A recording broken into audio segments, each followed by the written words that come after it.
All right, people, we are back to discuss the AT&T and Lumen acquisition. A lot of people will call this a merger.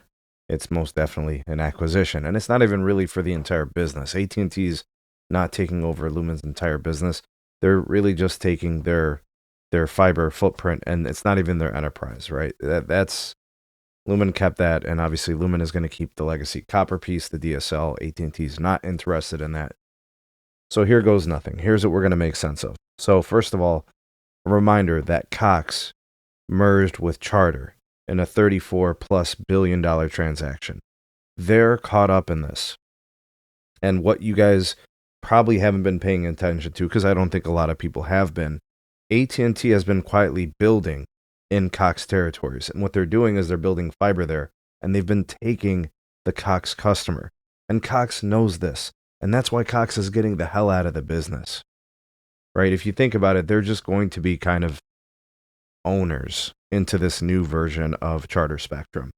You know, there's customers involved, there's footprint involved, but it's still cable.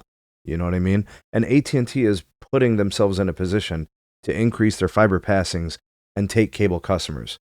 With these types of deals, there's going to come a point where fiber is going to be encroaching into 90% of big cable's footprint. That includes both, Comcast with XFinity and then also Spectrum from Charter.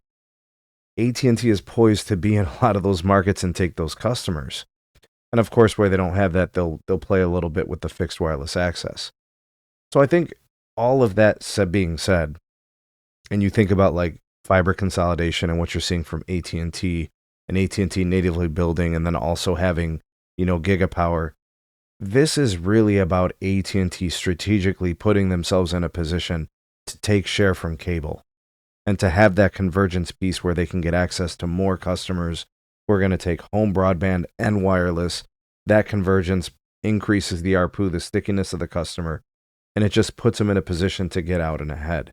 It puts them ahead of Verizon with Frontier. It puts them way ahead of everybody else, right? Because it's literally just a leap of currently, I think, 4 million fiber passings. But I think the fact that they'll probably push beyond that, probably double, maybe 2.5 times that in terms of a native build and expanding in depth into some of those places. All I'm saying is AT&T knew exactly what they were doing. Cox was like, yo, get us the hell out of this.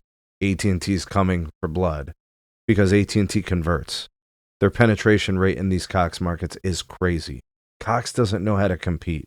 They just happen to have the assets in the ground first. But they really aren't built for competing in 2025, and they know it. Anyways, these deals have to get regulated, and obviously we'll see when that happens.